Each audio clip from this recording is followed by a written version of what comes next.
This is near Devil's Tower in Wyoming. I'm Jane Pauley. Please join us when our trumpet sounds again next Sunday morning.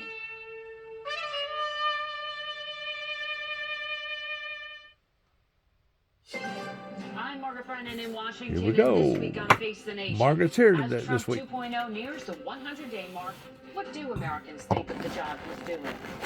It's been 98 days of an unrelenting avalanche of change that's turned Washington upside down and rankled even our closest international allies. As the impact of those changes are now being felt from coast to coast, what kind of progress report is America giving President Trump on the issues that got him elected, like the economy, inflation, immigration, and border security? We'll check in with the first-term head of Trump's National Economic Council, Gary Cohn, and the administration's point person on immigration, border czar Tom Homan. New Hampshire Democratic Senator Jeanne Shaheen will also be here. Plus, what about Trump's campaign promise to end the war in Ukraine on day one? Mr. Trump has been pushing hard for a ceasefire, but he's frustrated with the pace of negotiations and the parties involved. In a rare interview, we talked with Russian Foreign Minister Sergei Lavrov. Why should the U.S. believe Russia is serious about ending the war? Who gave us some insights from the Kremlin. I read President Trump's book, The Art to Make a Deal, and he doesn't advise to disclose information before it's time. It's all just ahead on Face the Nation.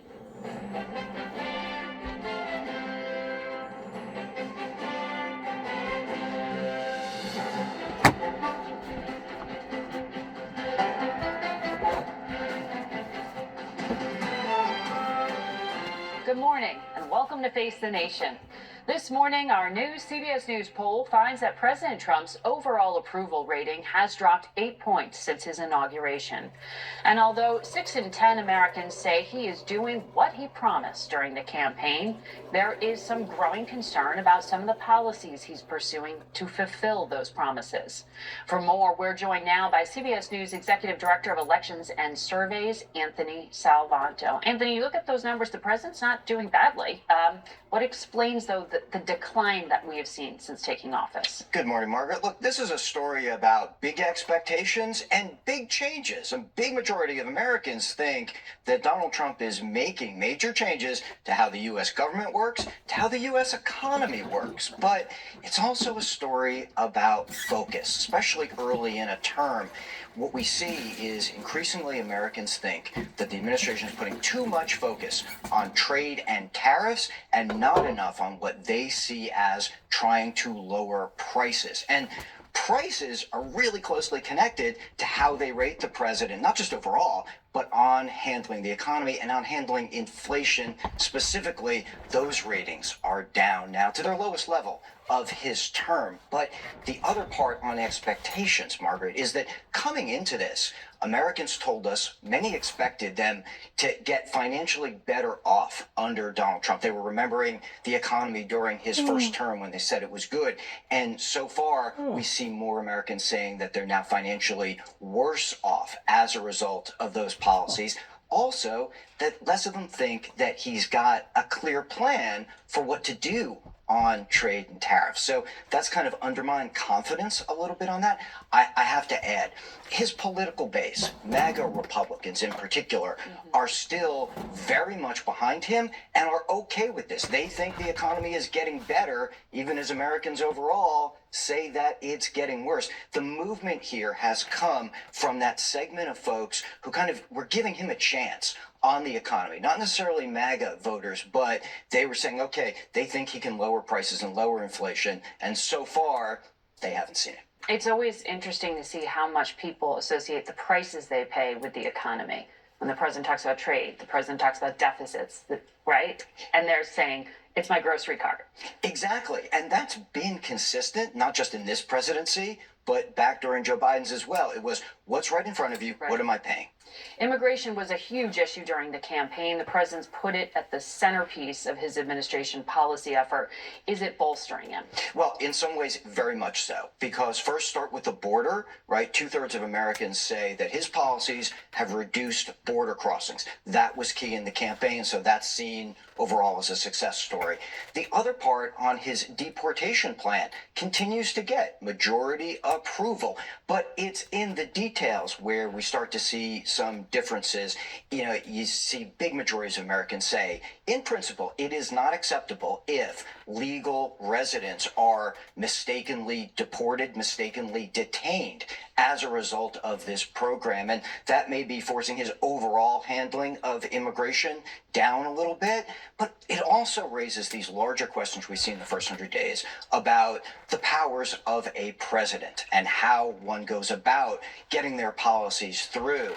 More people say the president should be going through Congress for laws, not just through executive orders. You still see that collective role seen for checks and balances, a role for Congress. Also that the president should obey, pay attention to the Supreme Court if it rules against him. And all of that sort of comes back in around to this idea of big things going on in just the first 100 days. And I know you'll continue to track it. Anthony Salvanto, thank you. Thank you. And we turn now to Gary Cohn, who served as the top economic advisor in President Trump's first term. He is now the vice chairman of IBM. Good to have you back, Gary. Thanks for having me. So we saw the stock market rebound this week, and yet you see in our polling data, you see in economic indicators that there is real concern about what is coming, even recession predictions. What are you seeing? So I think we need to take a step back here. We entered the year with, yes, unbelievable euphoric excitement about what was going to happen. We also entered the year with the market sort of priced for perfection.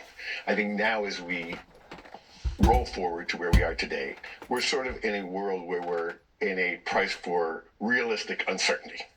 And uncertainty is not good for growth. So we've gone from this excitement to unpredictability.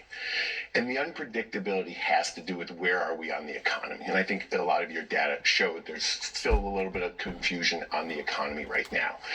What we have seen for the beginning of the last 3 months in the early stages of the presidency is we've seen the consumers starting to be a little bit concerned about tariffs. The concern about tariffs has driven them to preload or front end buy a lot of the larger items that they were going to buy. Buy them now because they are might be cheaper than in a few months. We've seen automobile sales at almost all-time record highs. So we see people buying automobiles because they're trying to avoid tariffs. They're buying consumer goods. They're buying washing machines. They're buying technology items. So we've seen the economy actually be in relatively good shape. So if you look at the actual data, what people would call hard data coming out of the economy right now, it looks pretty solid. If you look at the softer data, and the softer data is polling data, and you just showed some polling data, there's an awful lot of economic polling data. You start to see much more weakness in the polling data. So if you look at consumer confidence is an indication of what I'm thinking I'm going to do going forward. You start to see a lot more weakness in consumer sentiment and in consumer data. And I think that's starting to play through the economy. This week, we started to see a lot of the major companies in America report earnings for the first quarter. Now, remember, that's backwards looking the first quarter. But companies also have a view of what's going on in the second quarter. So you started to see some of the major consumer-facing brands say, look, our first quarter was pretty good, but we're starting to see signs the second quarter is not going to be as good as we hoped. We saw it in fast food restaurant like Chipotle. We saw it in snack foods for Pepsi-Cola. We saw it in the airlines. The airlines have talked about how difficult their restaurants are. And we've also seen it in the very high-end products. We saw it in LVMH is warning about sales slowing down. So we're in this part of the economy where there's this lack of predictability, there's uncertainty, and the consumer's acting that way by sort of withdrawing from the market and only buying the essentials and the necessity products or products they think they can buy today because they may be more expensive tomorrow. Or perhaps not on shelves tomorrow. That's something that we heard some of these retail CEOs privately told the White House in meetings this week. And our Richard Escobedo reports that in a separate meeting, the Treasury Secretary told investors the booking of container ships that carry goods between China and the U.S. is down more than 60%. Well, we're seeing the data. We're seeing the data coming out of China. And that means, though, if people even want to buy it, it won't be there. Yeah. So what people need to understand is the cycle from a good being sold in China, loaded on a vessel, sailed across the ocean, unloaded in the United States, put in a factory, distribute to a shelf, is about 8 weeks in the United States. So if you go back to the April 2nd date when the tariffs kicked in, you're talking about seeing the effect really May 2nd. So I would say the last couple weeks of May, you'll start seeing this effect here. So, we're a few weeks away from starting to see the early effects of what will happen in the transportation of goods. You're also starting to see many of the small businesses, and this is where it's really interesting. Small businesses who have to order goods, and you saw a lot of data out of the toy industry recently. The toy industry, which is really small industry, runs the vast majority of retail toy sales. People who are ordering their toys for Christmas today have to order those toys.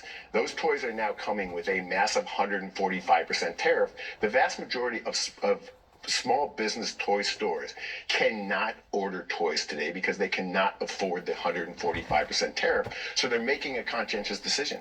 Right. They're either going out of business or they're just going to wait and see what happens. So you're right, the lag effect of getting goods to this country will not be felt for another 2 to 4 weeks. And there are no active trade negotiations underway, according to the Treasury Secretary. There may be contact between the U.S. and China, but that's not going to be a quick fix, right? That said, the Treasury Secretary did acknowledge this week that the relationship between China and the United States is unsustainable. And I think we have to acknowledge that. He said the trade war, right? He did say that. He pumped the brakes on that. He did. But at the end of the day, the trading issue really has started for better to coalesce around the China issue. I think we're all starting to realize that the country we're most dependent upon in the United States and for our shelves and what we would miss the most would be what comes out of China. We knew that. We've always known that. We've always known that. You told President Trump that during the first term. We've known it. But the fact that the Treasury Secretary is acknowledging that we are in an unsustainable situation and we have to start negotiating with the Chinese is very important. They also have to say, we're ready to talk, and they haven't yet. In fact, the Chinese seem to be really holding the line on this so far. But I also want to ask you about what President Trump has said, because when you're talking about what's coming down the line, he's indicated that it could be up to the Federal Reserve, to cut interest rates to sort of make up for what happened. He did pull back on his threat to fire the Fed chair. Do you think there is an interest rate cut that's necessary? So I think the Fed is doing exactly what they were empowered to do. The Fed is an independent agency with a dual mandate. And their dual mandate, very simply stated, is full employment on one side and stable prices. And their definition of stable prices is an inflation rate at or around 2%.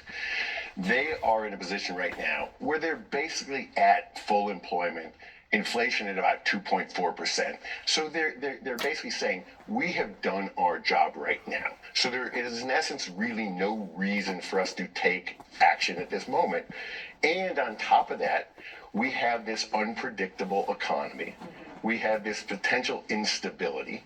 We know that the Customs Border Patrol is starting to collect more and more tariff money every day. We know that those costs have to feed through the economic system.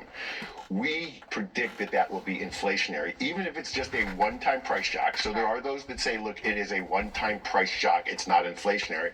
But the one time you move prices up, if you're not moving wages up commensurate with the one-time price move, every American's losing purchasing power. So if you have a fixed price wage, but the cost of goods goes up once, you can purchase less. So on that point, the president also says, you may pay more here, right? But I got you on the tax cuts. In fact, he tweeted, when tariffs cut in, just this morning he said this, many people's income taxes will be reduced or eliminated, and he's going to focus on those making less than $200,000 a year.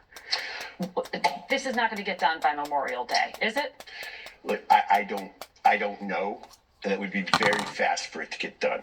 The other thing we need to understand about tariffs, and I think this is obvious, is tariffs are highly regressive, meaning that poorer people end up paying a disproportionate percentage of the tariffs because they spend 100% of their paychecks on goods. So they're going to Walmart, they're going to their stores, they're buying goods with their paycheck. Wealthier people save a bigger percentage of their paycheck. So the tariffs are going to affect the poorer people more. We got to leave it there, Gary. We're going to watch this, though. Okay. All right. Face the Nation. We'll be back in a minute. Stay with us. The bottom line is this. This right here that you're looking at right here, about 3 years ago on the ending part of COVID, or 2 years ago, this deodorant spray right here run just about $2.85. Today, it's in a price range of twice that. Same can. If anything, the can has actually gotten smaller. You know, whenever I tell people that everything is based around supply and demand, I'm just not speaking in general about what that I've been taught, but I actually seen it in with my very eyes. Right before COVID hit, you could buy a box of masks at that time, give or take, for about $2.50. I've seen masks triple and quadruple within 6 months because of supply and demand.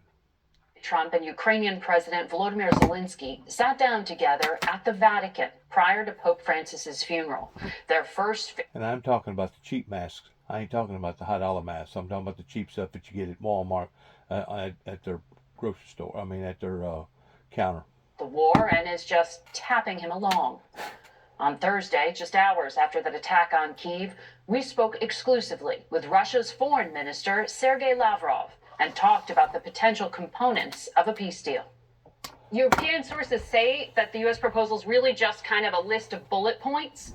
Does Russia have details, the details you need at this point, in terms of a formal proposal? We are really polite people. Come on, Jack. And unlike some others, we never discuss in public what is being discussed in negotiations. Otherwise, negotiations are not serious. To ask for somebody's opinion regarding the substance, go to Zelensky.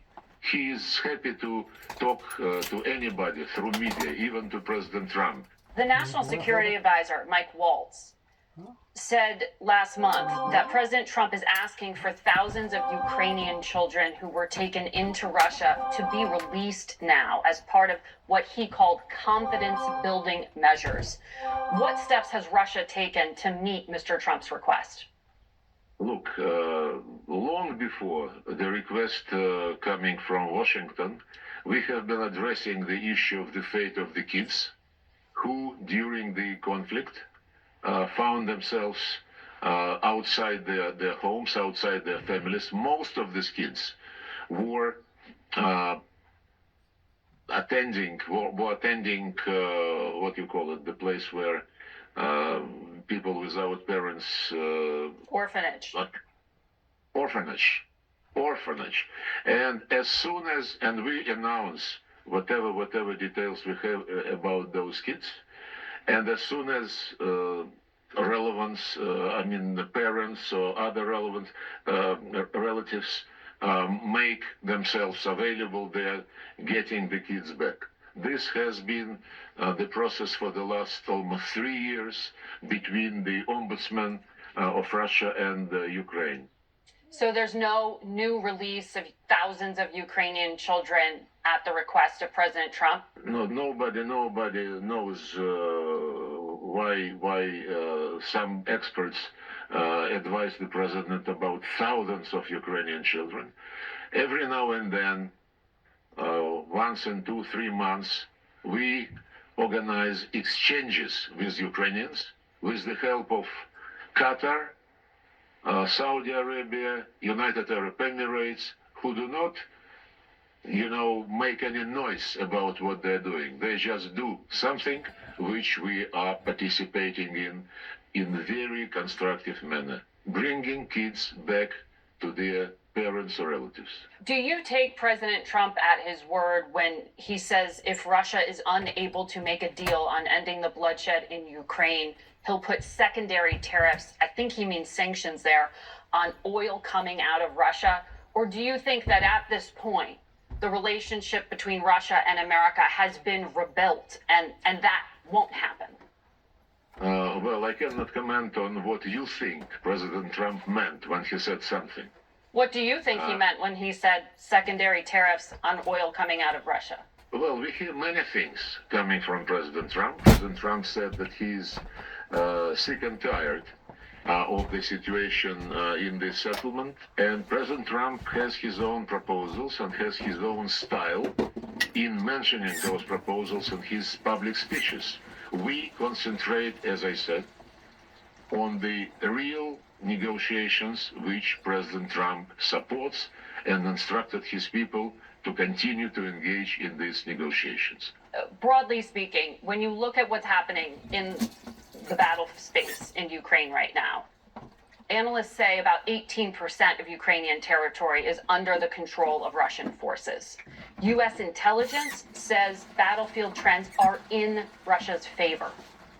So if that's the case, why should the U.S. believe Russia is serious about ending the war if everything is in your favor? Well, we judge by the reaction of our American colleagues to what we tell them. And this is being done during negotiations. They're confidential as any serious negotiation. And they know our position, and Marco Rubio, he publicly said that they better understand the Russian position and the reasons for what is going on. And he said that nobody in Washington lifted a finger to do the same, to try to understand Russia during the Biden administration. And this implies that the dialogue continues, that the dialogue is supported by the United States, and I reiterate that it is supported by the Russian Federation, and this dialogue continues. So President Trump said he expects to meet soon with Vladimir Putin. What's an acceptable time and location? Why should they meet? Look, the presidents are masters of their own destiny and of their own schedule. I heard President Trump say that he is planning to be somewhere mid-May, and that after that he would be suggesting some dates. I cannot add anything else. But you think it would be good for the two leaders to meet soon?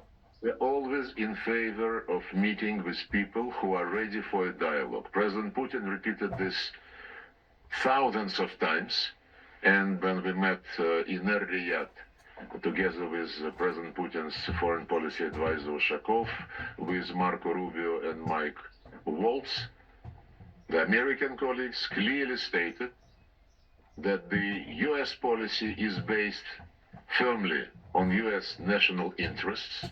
They understand that the Russian policy, led by President Putin, is also based on Russian national interests, and that it is the responsibility of great powers to make sure that whenever those national interests do not coincide, and this is in most of the cases, this difference should not be allowed to degenerate into confrontation.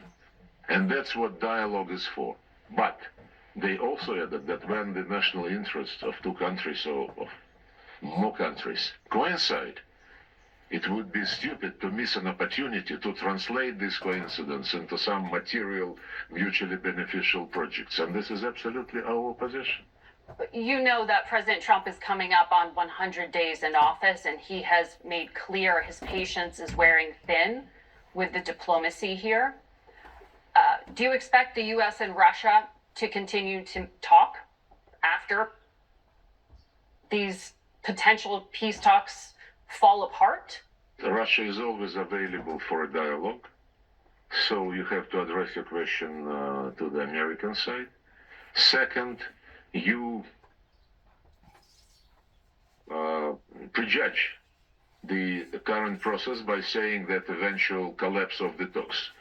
We concentrate on doing business, not on thinking, failures or victories about anything. We'll have more of our interview when we come back. When my doctor gave me Breztri for my COPD, things changed. Boy, they lie and connive and manipulate and doing back backdoor deals and all the above.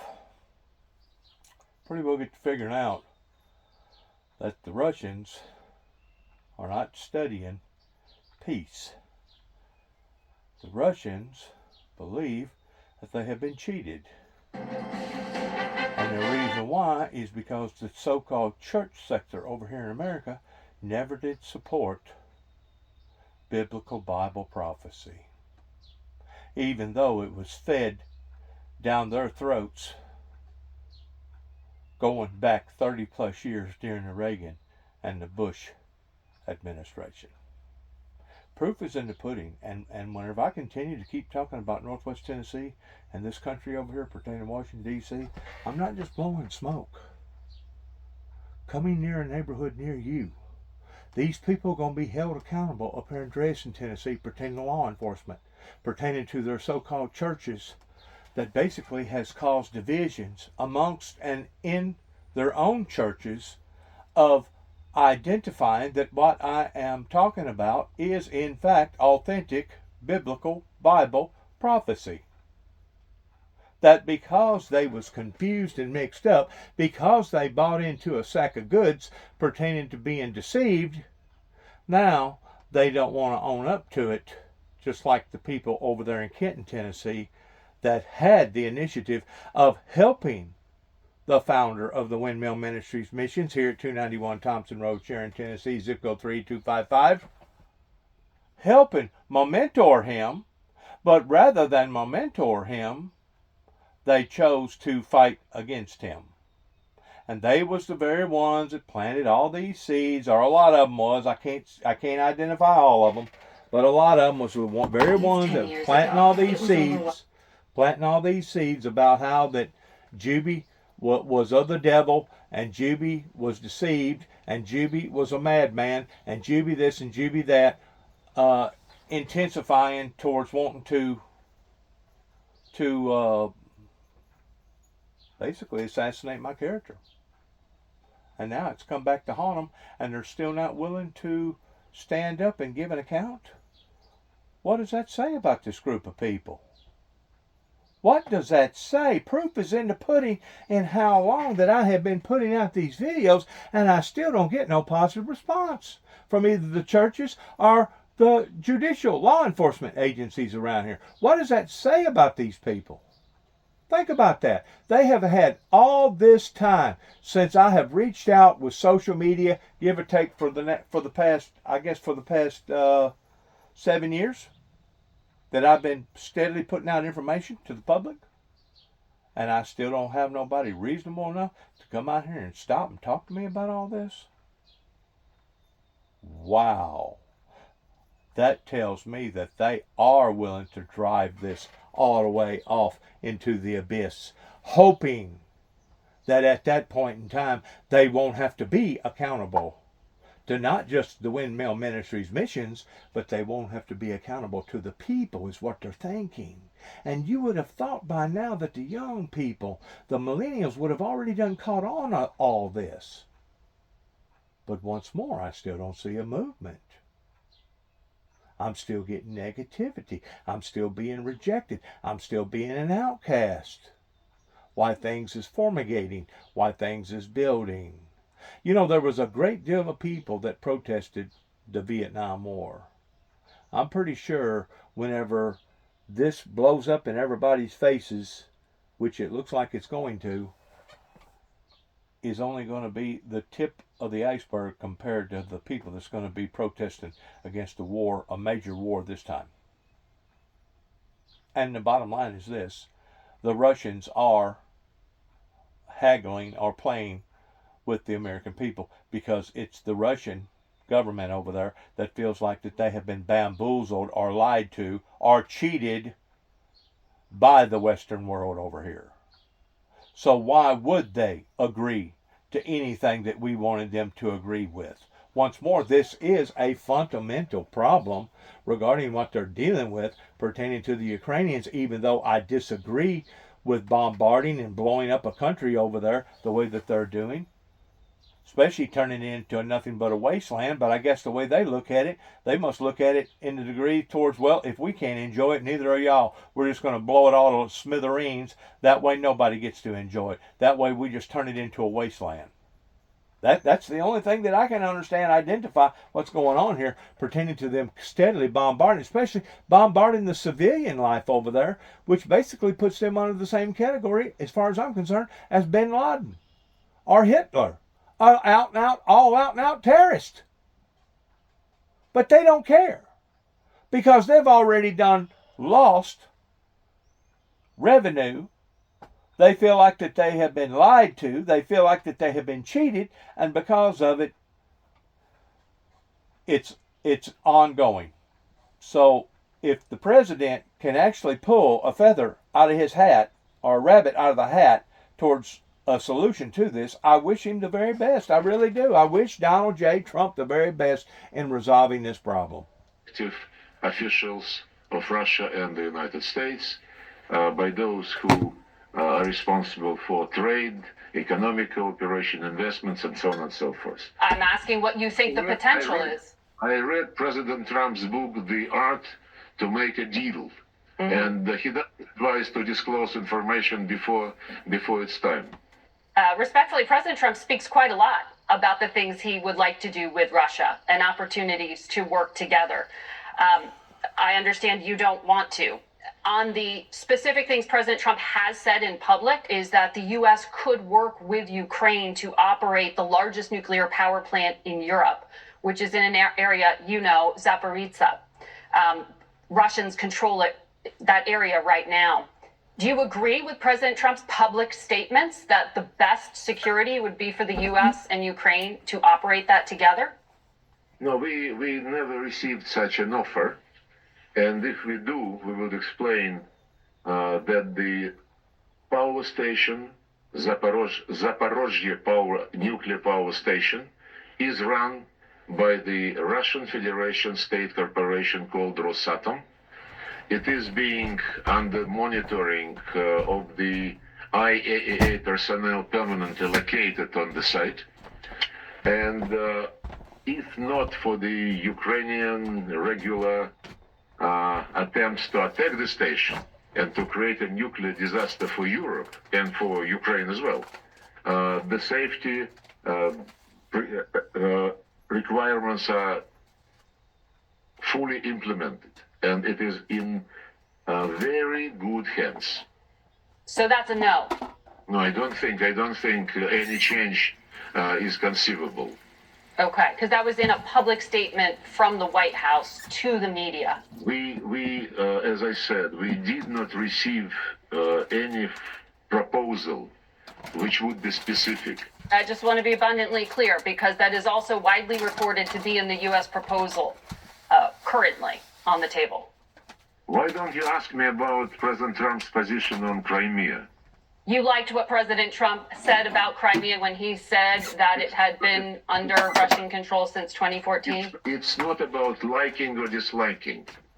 It's about the fact that he said the truth. President Trump said Crimea is not even being discussed right now. Yes, because this is a done deal. You mean Russia occupies and controls and will not negotiate the future of Crimea? Is that what you're saying? Russia do not negotiate its own territory. Back in January, Russia signed a deal with Iran to become a strategic partner. Would Russia be willing to sever that relationship at the request of the U.S. if it meant better relations with America? There was never any request like this, and we welcome the process which was initiated between the United States and Iran. Would you keep Iran's enriched nuclear material that they've made in the past few years? Is that an offer to the U.S.? We are not putting our nose in negotiations between two countries, one of which is not Russia. We welcome the dialogue between the U.S. and Iran.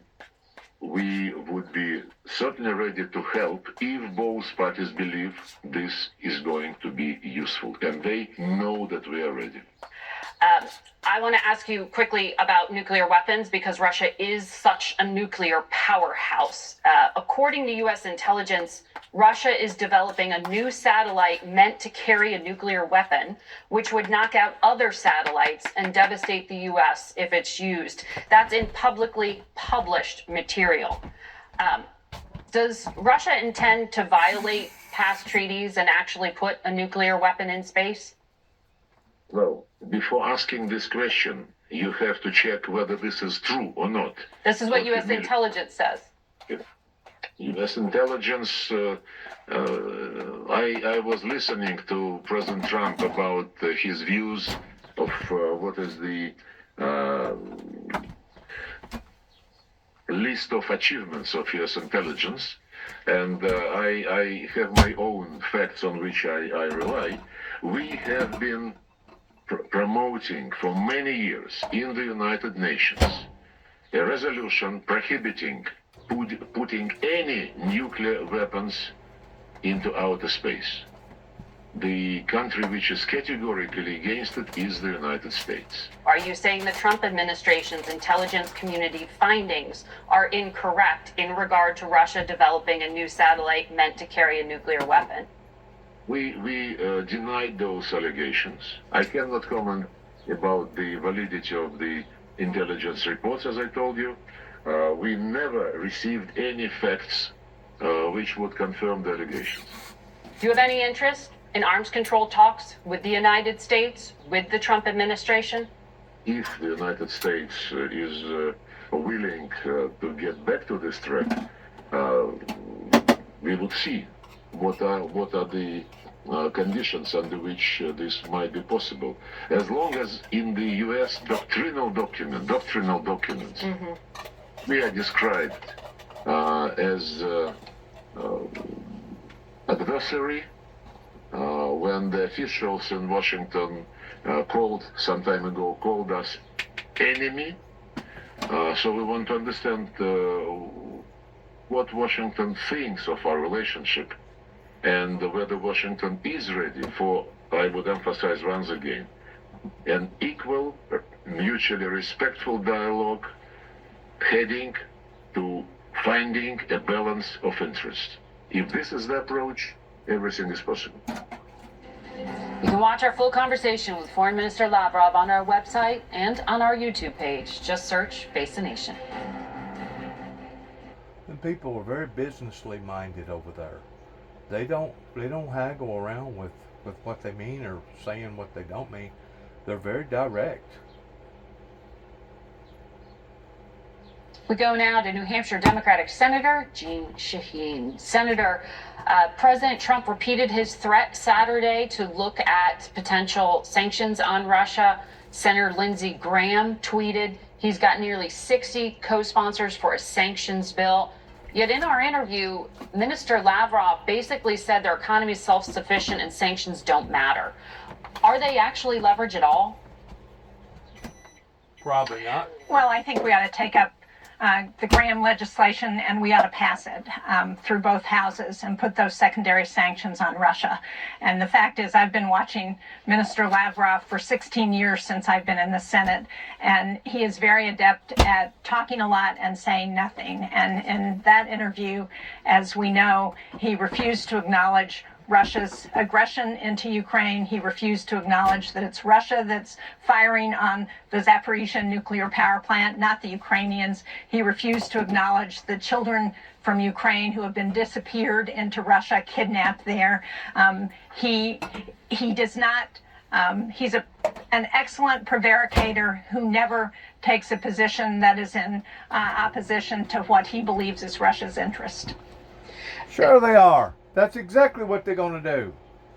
They're going to lie, they're going to manipulate, they're going to deny. These people are scoundrels. Do you not understand that? They are scoundrels. And they feel like that they have been beaten because the church world over here did not stand up and do the proper and right things. Even to this day, as I was saying, about 7 or 8 years later, after my brother's death, of me steadily putting out material to social media, it's still not being addressed properly, either with the churches or with the state. And if they're not being dealt with by the state, odds are it's not being dealt with by the government. And you wonder how come I felt like that it was an urgency whenever it comes to seeing true justice being demonstrated of me going out west, identifying the facts of that in which what did occur during the 1993 raid as well as the 1995 explosion out in Oklahoma City, Oklahoma, that recently just went through a 30-year anniversary of. These are important things that's going on, friends. But yet, no, I still get deniers. I still get mockers. I still get people that's not willing to sit down at the true negotiating table and talk to the public about these problems. Once more, white man speaketh with fork and tongue. They say one thing out of one side of their mouths, and the other side does something completely, totally different. Do you not think that these people in other foreign countries can see that and identify with that? Sure they can. Trying to brush off these Sure threats. they can. Given the vote count, do you think that you could actually get this to be veto proof, that you could force President Trump to put these sanctions on Russia and get congressional leadership to actually allow you to vote in the first place? Well, I do, and I think, in fact, the administration has been working with Senator Graham and certainly understands that this is legislation that is in the works and that there is some real benefit as Vladimir Putin continues to drag his feet, to do everything he can to play for more time so that they're able to take more territory in Ukraine and to better advance Russia's position. And kill more this is something people. that can help slow them down. And kill more people. I want to ask you about the oversight roles you have on some of the committees you serve on at the State Department. If you're dealing with a murder, do you not think that you're dealing with a liar? If you're dealing with a murder and a liar, do you not think that you're dealing with other factors that goes along towards dishonesty and basically being corrupt? Sure you are. Issues, and I know you have personally worked with many of these diplomats. Can Rubio just eliminate it with the stroke of a pen? Well, I noticed that one of the things in your polling that people were not happy about was the actions by the administration without oversight and advise and consent from Congress. And this is what this administration is talking about, what Secretary of State Rubio is talking about. They're talking about going in, making these changes without really consulting with Congress. The reason we have an Office of Global Women's Issues is because what we know about foreign policy is that those countries that have women who are empowered are more stable. We know that women give back more to their communities, to their countries, to their families than men do. And there's a good reason why we have an Office of Global Women's Issues, because it helps us as we think about our foreign policy. And it's been one of the advantages that the United States has had over our adversaries like China and Russia and Iran. Supposed to have been. And you had previously received support from the president's daughter, Ivanka Trump, who I know you worked with during that first administration. I worked very closely with Ivanka, and she was very supportive of the Office of Global Women's Issues. We'll watch what happens to it. I need to ask you about Armed Services Committee, in which you also serve. A number of political appointees at the Pentagon have been fired or resigned in recent days, which means the Secretary of Defense currently has no chief of staff, no deputy chief of staff, and no senior advisor for policy. Does it concern you that he doesn't have this kind of architecture around him? And what is Congress doing in terms of oversight? It concerns me greatly that he he has created chaos in the Pentagon.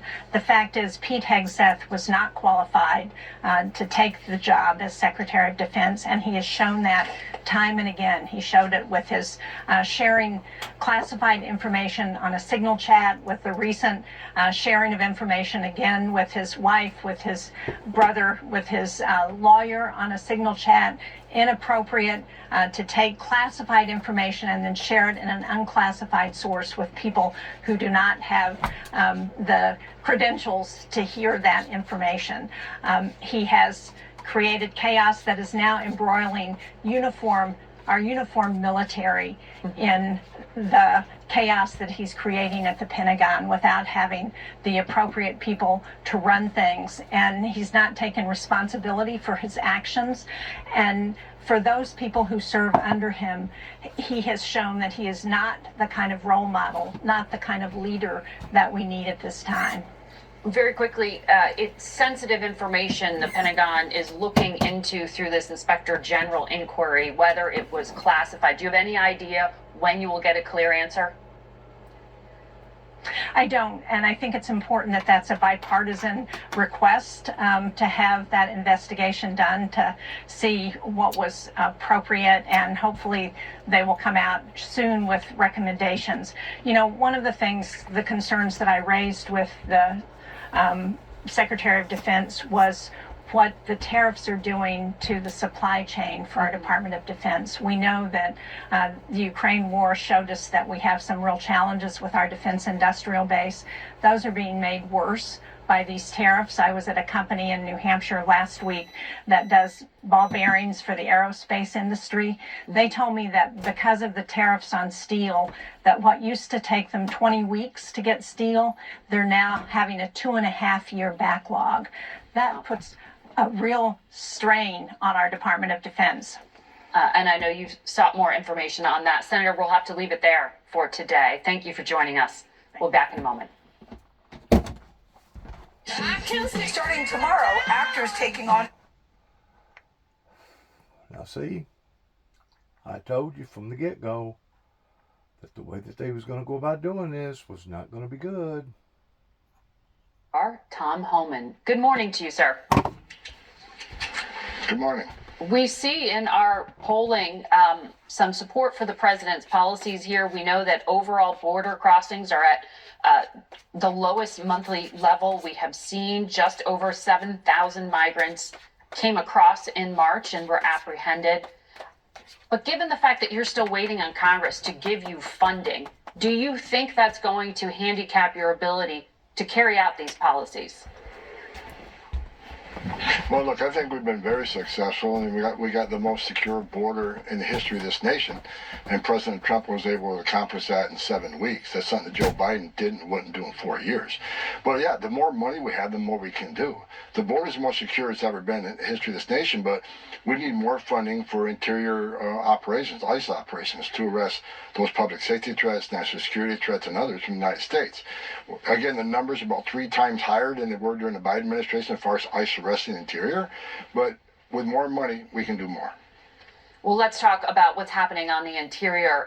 On Friday, there were 3 American citizen children born here who were deported along with their mothers from Louisiana down to Honduras. And according to advocates, one of them is a 4-year-old child with stage 4 cancer, a rare form of metastatic cancer, who was sent back to Honduras without getting to talk to a doctor and without medication. I understand this child's mother entered this country illegally, but isn't there some basis for compassionate consideration here that should have allowed for more consultation or treatment? Well, it certainly is discretion. I'm not aware of a specific case, but no U.S. citizen child was deported. Deported means you got to be deported by the immigration judge. We don't deport U.S. citizens. The mother was deported along with the children. The children aren't deported. The mother chose to take the children with her. Now, when you enter the country illegally, and you know you're here illegally, and you choose to have a U.S. citizen child, that's on you. That's not on this administration. If you choose to put your family in that position, that's on them. But having a U.S. citizen child after you enter this country legally is not a get-out-of-jail-free card. It doesn't make you immune from our laws. If that's the message we send to the entire world, Women are going to keep putting themselves at risk to come to this country. We send a message. You can enter the country legally, which is a crime. That's okay. You can have due process, great taxpayer expense, get ordered moved. That's okay. Don't leave. But have a U.S. citizen child and you're immune from removal, that's not the way it works. So you don't think there should be compassionate consideration for a 4-year-old child undergoing treatment for cancer? I didn't say that. I said that was the question. ICE officers do have discretion. Yeah. ICE officers do have discretion. I'm not familiar with the specific case. I don't know what facts are on this case. I've just made aware of this when you mentioned this morning. I was not aware of that case. On Friday, a federal judge who was appointed by President Trump said a 2-year-old American citizen child had been sent to Honduras with the mother who was deported. But the judge said, quote, there was no meaningful process. So again, this is another similar situation and dynamic. Shouldn't there be special care when these deportation cases involve small American-born children? Well, first of all, I disagree with the judge. There was due process. That female had due process at great taxpayer expense and was ordered by the immigration judge after those hearings. So she had due process. Again, this is parenting 101. You can decide to take that child with you, or you can decide to leave the child here with a relative or another spouse. Having a U.S. citizen child doesn't make you immune from our laws of the country. American families get separated every day by law enforcement. Thousands of times a day when a parent gets put in jail, the child can't go with them. If you're an illegal alien, come to this country, and you decide to have a U.S. citizen child, that's on you. You put yourself in that position. Well, when it came to this particular case, you just pointed out that they could have made arrangements. The father tried, actually, to make arrangements, as we understand it through our reporting. But he and the mother, who were separated since she was in detention after showing up for her appointment, was only allowed a very brief phone call. The father tried to petition to get the child handed over to an American citizen relative. So the mother had to make this decision and took the child with her. It just seems like there could be some more time frame here around due process allowed. That's what the judge is saying there should have been more of a process here. There was due process. The 2-year-old baby was left with the mother because the mother signed a document requesting her 2-year-old baby go with her. That's the parent's decision. I don't think the judge knows specifics in this case. The 2-year-old went with the mom. The mom signed a paper saying, "I want my 2-year-old to go with me." That's a parent's decision. It's not a government decision. It's a parent's decision. The father wrote a note. Anyhow, we have to leave it there. Director, thank you for your time today. We'll be right back. And I'm like him. These scoundrels, I'm going to use that word, are people that wants to jeopardize not just their life, but the people's lives that they're associated with, regardless whether they be American or not American. Whenever they get out here and do the things that they do, they're putting that up onto their own heads regarding their own liability and Pope responsibility. Francis was laid to rest yesterday in Rome. Our Chris Livesay has our report. Benedicta tui mulieribus. Of all the world leaders coming to the funeral of Pope Francis, no one raised both more tension and excitement than President Donald Trump and Ukrainian President Volodymyr Zelensky.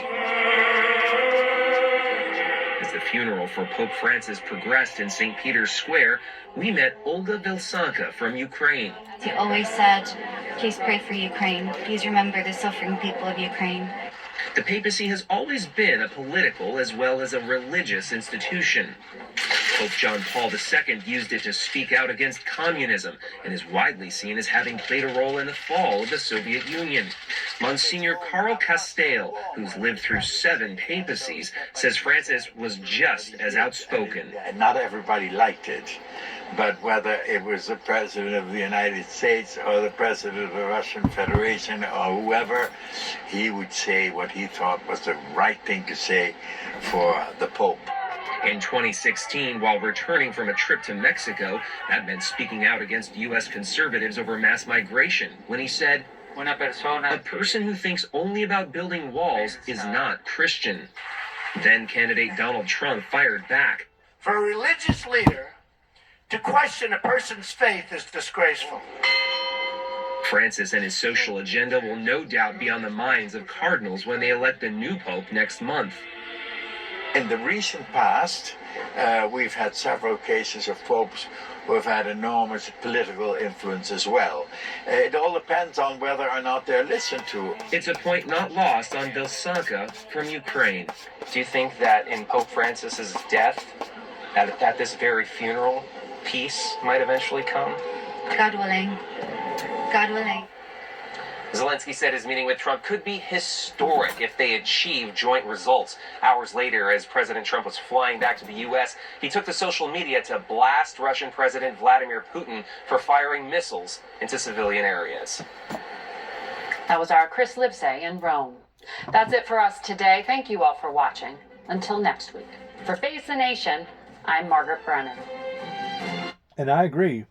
In any chief and commander going to have in of their any communities, president, they are worried. Of any president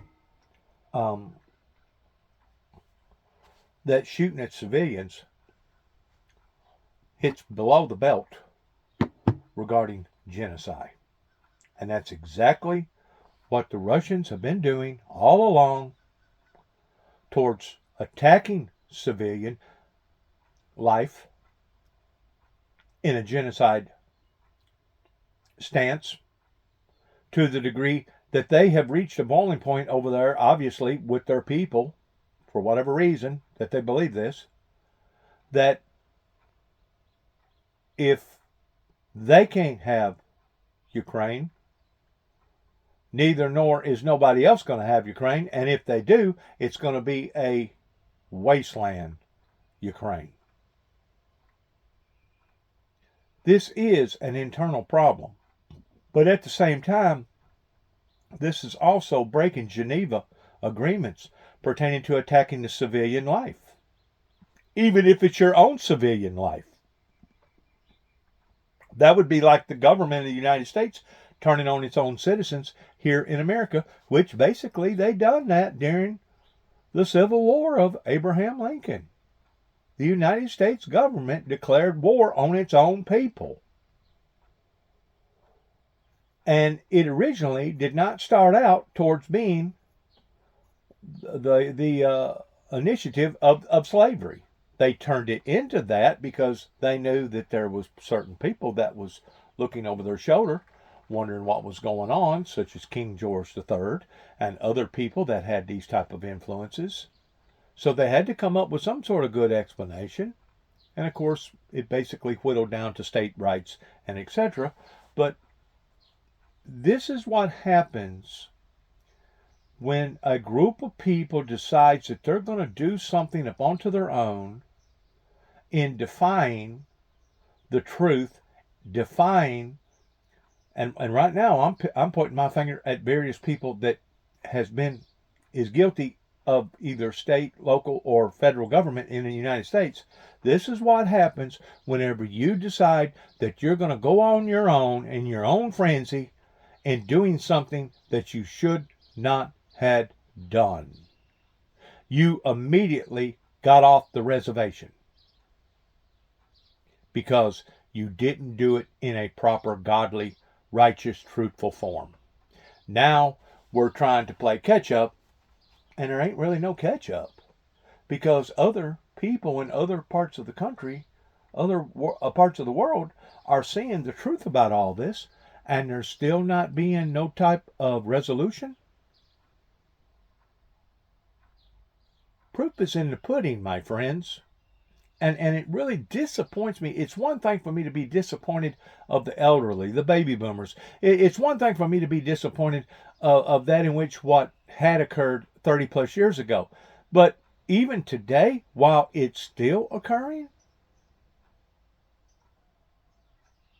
does that not speak volumes about the type of people over here that aren't willing to stand up for the righteousness of truth?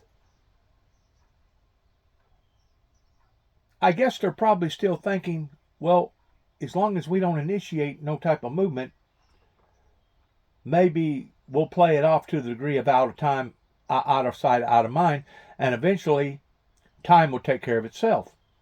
I'm going to tell you what time's going to do. Time is only going to expose that in which what has occurred that much more, to the degree that there will be a group of people over here in America that will hold various people accountable, beginning right here in the state of Tennessee, as well as in other parts of the nation that has been a part toward wanting to destroy biblical Bible prophecy.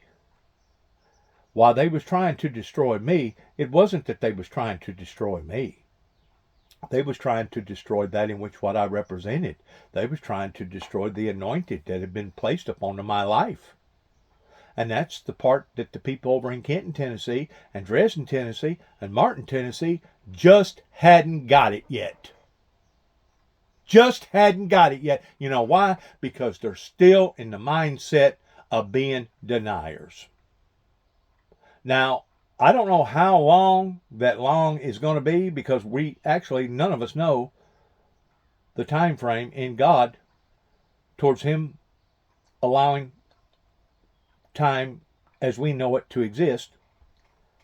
But I guarantee you His patience are running very, very thin, especially after seeing not just one Christian be abused and violated this way, but all over the countryside towards people that are trying to speak the truth about God and about the Holy Spirit and about the Lord Jesus Christ, that are being persecuted in so many different ways regarding anti-Semitism. This thing has just now really come to the forefront regarding anti-Semitism since Donald Trump has become president, because up until Donald Trump become president, if you put your thinking caps on, which that requires a little bit of energy to do so, but during Obama's administration, it had gotten so bad in America that if you even put out a lascivity scene either at church or on your personal private property, you was subject of being persecuted and possibly told to tear it down or put it up. It was an anti-Christ type movement that had already established itself in America way before Donald Trump ever stepped onto the scenes, my friend. Whenever you get to looking at the truth, let's not just look at little bits and pieces of the truth, but let's look at all the truth. See, there's a reason why that we use the word all whenever it comes to truth, based around our courts. Do you swear to tell the truth, the whole truth, nothing but the truth, so help you God? All the truth means all of it. You don't just look at bits and pieces of it. You look at everything. Well, whenever you're not willing to do that, then you're becoming manipulative. Half-truths are lies. It may not be an all-out-and-out lie, but it's still half-truths. You're still not exposing the whole truth. 100 days. And so, they're going to have severe consequences in the general election if they're unwilling to stand up and fight right now. No question about it. We will see. Congresswoman Brittany Pedersen, thank you so much. We'll be right back. And that's just it. There's always consequences. Our government, the way that it's been run for the past many, many years, is that it wanted to punish its citizens if we done something that we wasn't supposed to have done, in which by rights, that's the way the government's supposed to run, right? Pertaining to consequences. You got to pay the consequences if you've broken a law, or if you've done something you wasn't supposed to do, you were supposed to pay the consequences. Well, we're still dealing with a government today that don't want to pay for its own consequences. It's still wanting to be in denial about its consequences because they don't want to own up to what has occurred here. I know this is going to go over a great deal of people's heads, especially those that wasn't born during the time that I'm talking about that can't remember this. But whenever the general public over here in America stood up and made a mockery out of that in which what Jimmy Swaggart's ministry was supposed to have represented in the Assembly of God arena. They wasn't just trying to make a mockery out of Jimmy Swaggart, but they was trying to make a mockery out of that in which what Jimmy Swaggart was supposed to have been representing, which was God, righteousness, truthfulness, Christ, the Holy Spirit. They have brought a jinx up into now all of our lives. They have brought a curse up into all of our lives, and that's why we're seeing these problems escalate the way that they are, that as far as I'm concerned, began right here in Northwest Tennessee, coming near a neighborhood near you. Now, I know whenever people hear this, they're going to go, wow, isn't he above himself? Wow, isn't this? Wow, he's really stretching it out there, isn't it? No, I know what I'm talking about. I know what went on during the time that God basically separated me from an event that was going on in my life pertaining to my second wife at the time, Miss Diane, that used to be a Beasley, towards me getting away from her and getting down on my knees and becoming very, very submissive to the Holy Spirit in 1988, in sitting down and recording that in which what I had already written, to disperse it to the White House because of the importance of it, that what was happening not only then, but what's happening even now. And I was going to be submissive to the Father, regardless whether I got put back in Bolivar, a mental institution, or not. And I'm still putting myself out on a limb, especially whenever I don't have supporters, especially whenever I don't have people that's willing to stand in my corner. It leaves me vulnerable. There's always been strength in numbers, and that's exactly what I'm telling you. They don't want me to become strong, the ministry to become strong. And because of it, they're offended in biblical Bible prophecy. They talk the talk about peace, but in reality, their minds and their hearts is far from it. And it illustrates that in the rejection. It illustrates that in the resentment towards how that I've been resented for all these years. Proof is in the pudding. And these other people from other parts of the world can see this. They're not stupid. They're not blind. They can really identify what's happened here. And the fact of the matter is, it wasn't just the Russian government that got cheated. It was all of us that got cheated, because by rights, we should have already been taken out of this hellhole, those that's going through hell, and taken to a better place. Just like late yesterday, day before yesterday evening, I sat with a family of her mother dying over in Kenton, Tennessee. Sherry Collins and her mother. And it wasn't until the following next morning, whenever she actually passed, about 7:30, 8 o'clock, in which I would like for people to remember that family pertaining to Miss Ethel that has now passed away. I think she was 85 or 86, something like that. Please remember that family. I've volunteered to be a pallbearer during the proceedings. I think the funeral is going to be Wednesday. But this is all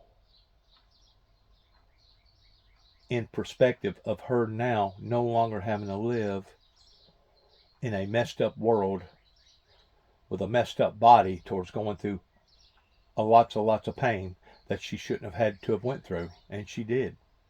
God bless her soul. And I wish for her the very best. May God bless her soul.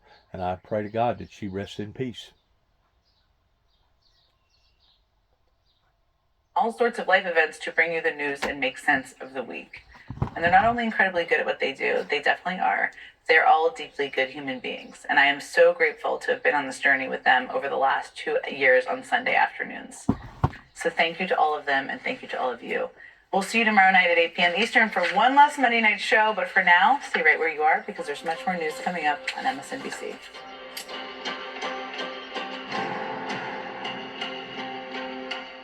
Roger that. 2-year-old baby was left from the mother because the mother signed a document requesting her 2-year-old baby go with her. That's the parent's decision. I don't think the judge knows specifics in this case. Also, new reactions to Trump's trade war. Now, see, they'll spin it from one news agency to another news agency, and they'll start making comments about the comments that other people has made. Basically, me doing the same thing in talking about this stuff openly regarding how people should be interpreting all this. And the fact of the matter is, the United States government, regardless whether it's state government, local government, or federal government, whenever people break the law, it don't matter if they're American citizens or illegal citizens, illegal immigrants over here that's supposed to be citizens, families get torn apart. But it's not the government's fault. It's not the state's fault. It's not the local authorities' fault. It's the people that's breaking the law's fault. And that's the part that people aren't willing to look at pertaining to the whole truth and only bits and pieces of it. See how manipulative that things can be if you really don't break it down and look at the whole truth versus only bits and pieces and parts of the truth? China and his claims that he is actively negotiating with China, even as Chinese officials deny talks are underway. Why would they deny that the negotiations are going on? Well, I think they're playing to a different audience. So they're actually... No, we think that the government, in a way, right now, even the governments in the empire right now, may be playing to a different audience by thinking that we're just a bunch of gullible people that's going to believe anything that they tell us, even though apparently somebody must have contacts by finding out elsewise. So once more, whenever you continue to keep being lied to again and again and again, you lose all sense of credibility. You not only lose all sense of credibility with your own American citizens, but you lose credibility with the people on the other side of the pond.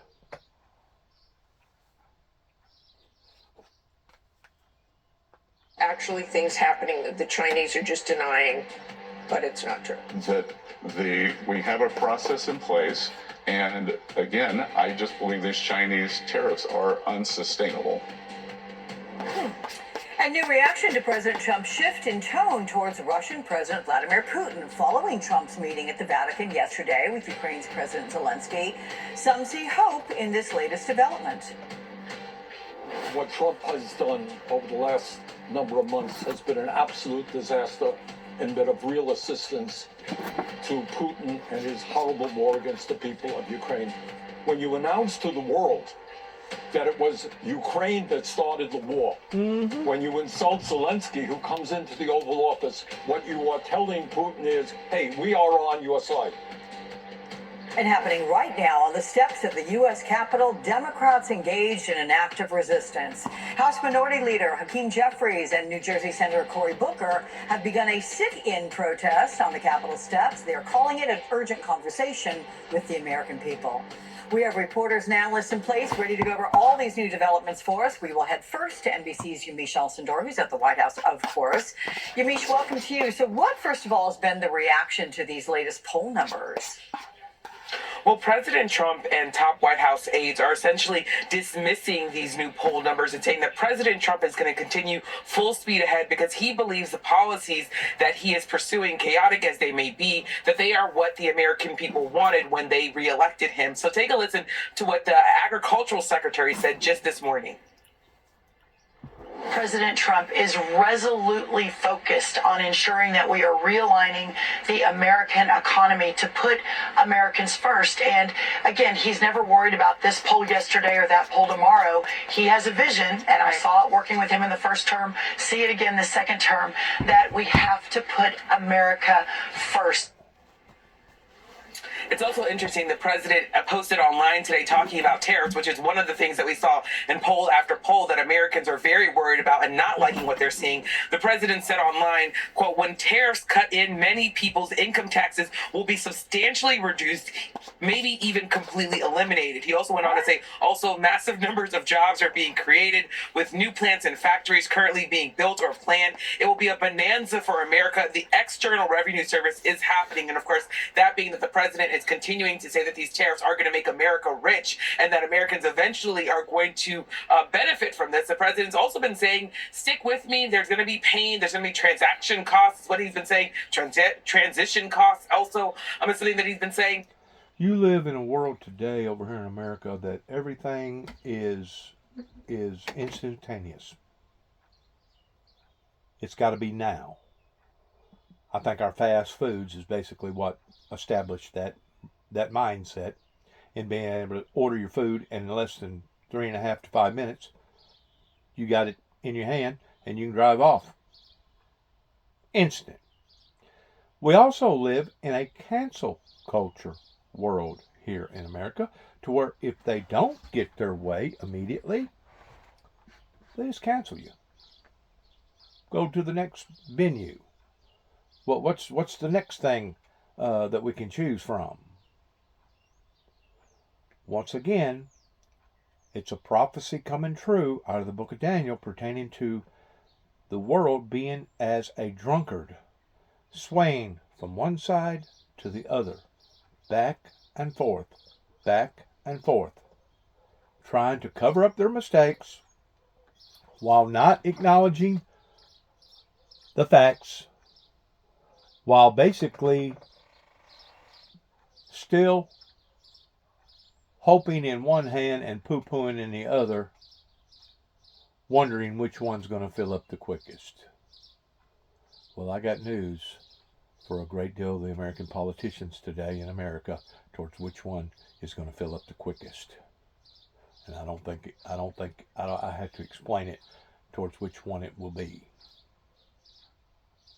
Especially if you're not being real, if you're not being truthful, if you're not being factual to the rest of the people. As I said a while ago, it really breaks my heart in what has happened. It really breaks my heart in what is happening. And I guess, futuristically speaking, it really tears my heart apart towards what will happen, because from all indications of what I'm seeing,